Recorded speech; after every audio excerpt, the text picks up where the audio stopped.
Permasalahan hidup adalah permasalahan yang paling sering terjadi di Indonesia saat ini. Hal ini disebabkan karena manusia sebagai makhluk ekonomi dari beberapa hal, seperti pada lingkungan ataupun pada manusia itu sendiri. Berikut adalah beberapa permasalahan lingkungan yang terjadi di Indonesia. Yang pertama adalah pencemaran sungai. Dalam 5 tahun belakangan, 64 dari 70 sungai telah mengalami pencemaran yang sangat kritis. Hal ini disebabkan berbagai hal seperti limbah industri yang mengandung banyak zat kimia di dalamnya, ataupun limbah domestik yang berasal dari limbah rumah tangga yang dibuang secara sengaja ke sungai. Untuk mengatasi permasalahan ini, dibutuhkan kerjasama dari pihak pemerintah, masyarakat, maupun pelaku industri. Pemerintah wajib memberikan aturan supaya masyarakat dan pihak industri tidak membuang sampah ataupun limbahnya ke sungai. Masyarakat pun juga harus menyadari betapa pentingnya sungai untuk kehidupan. Pihak industri juga harus mengatur bagaimana cara supaya limbahnya tidak terbuang ke sungai secara sembarangan. 2. Pencemaran udara. Seiring dengan perkembangan zaman, semakin banyak industri dan transportasi yang ada saat ini.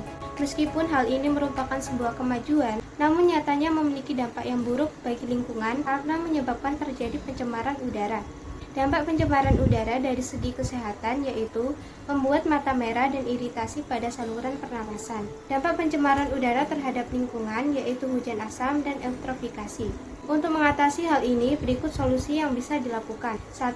Peran pemerintah yang aktif menggalakkan penanaman pohon. 2. Mengurangi emisi atau pembuangan gas dengan cara memilih bahan industri yang aman untuk lingkungan. 3. Pemasangan filter pada cerobong asap pabrik-pabrik. Permasalahan selanjutnya yaitu permasalahan sampah yang menumpuk. Semakin tinggi tingkat pertumbuhan penduduk membuat tingkat konsumsi meningkat dan akhirnya membuat jumlah sampah semakin banyak di Indonesia. Nah, berikut ini solusi yang bisa dilakukan. 1. Membuat tempat pembuangan sampah terpadu yang lokasinya agak jauh dari pemukiman warga. 2. Penerapan 4R yaitu replace, reduce, reuse, serta recycle.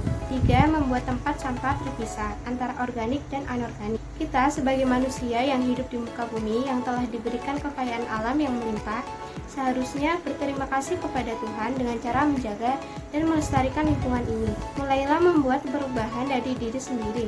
Kemudian lakukan pendekatan dengan orang sekitar secara perlahan, agar semua orang di sekitar kita mau untuk menjaga lingkungan.